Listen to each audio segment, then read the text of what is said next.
Hey everybody, welcome back to the Colgate Cross Country recap. In this installment, I wanted to talk about the NCAA Regional Championship at Franklin Park in Boston last weekend. Conditions for the race weren't great. It was 25 to 35 mile an hour, pretty steady winds with gusts up to 50 miles an hour. And if you were there before the race, you got to see a couple of tents go flying through the air, which was kind of fun. But the race itself was interesting. A lot of people had difficulties with the wind, which isn't a big surprise. Times across the board were pretty slow. But as a team, we did, on the women's end, finish a few spots higher than last year, which is always good to see, especially when you have such a young team. We get to bring all 7 of our runners back next year, and hopefully with another year of aerobic base and development under the belt, they'll be quite a bit quicker. And if that's the case, we'll look to make another big jump. On the men's end, we were up a couple spots from last year also. Last year, we were 34th. This year, we're up to 32nd. And that's thanks mainly in part to Chris Noda. He had a really great race on Friday. He was only 13 seconds back of our number 1, Watson Hanson, who's been our number 1 all year, and he's done a really great job for us. But to have Chris have that kind of performance, especially as a senior at that championship, really kind of helped us perform better than we had in the past. As a result, we were up ahead of a few teams that had been beating us all year, and that's always good to see, definitely. On the women's end, one of the best performances was Tina Bowers. She had a really tough race at Patriot Leagues. And that happens. Sometimes it just doesn't come together on the right day, and you have a bad one. I mean, anybody's going to have that if you race long enough. But for her to stay with it, stay strong, and come back and have such a great performance this weekend, being our number 2 runner, she really persevered and had a great performance for us. And as a result, the team ended up doing pretty well. So very happy with the performances this weekend. The workouts we've been doing going into this race were really kind of a Joe V. Hill method, where he liked to do a lot of time trials, miles, 2 miles, things like that to get in the VO2 work and the rep work.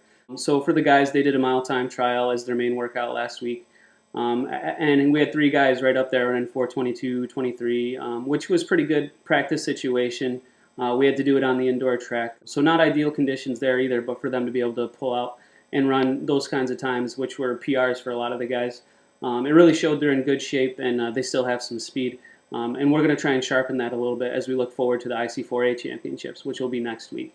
A lot of times distance runners get lost in doing all the tempo, threshold, steady state type stuff, working the aerobic system, and that is the best way to take big chunks of time off of your performance. But a lot of people forget, in the last 400, if you run an 80, and you could have been running a 65 if you've been sharpening and working on your base speed, things like that. I mean, that's a huge difference. That's 15 seconds right there. So if you're coming across the finish line just lumbering in at an 80, or if you have a kick that you can actually use, that might turn your 25.55 into a 25.40 or a 26 into a 25.45. So a lot of people don't really put a lot of stock into the sprint speed, but that's something that I like to work on late in the season.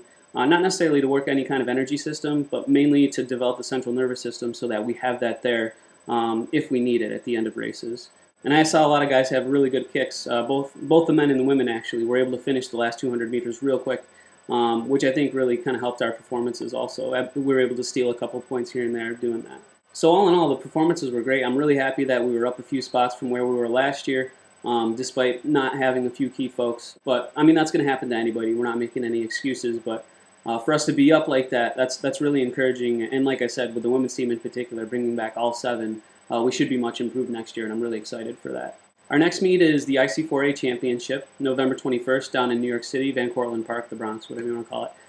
But it's definitely a storied course, and it's a great experience for the kids to be able to go down there and run that type of course. And hopefully, it's not a quick course, so we're not really worrying about time so much, kind of like this weekend when we knew the wind was going to be that bad. It was going to be more about competing, and for next weekend, it'll be more of the same.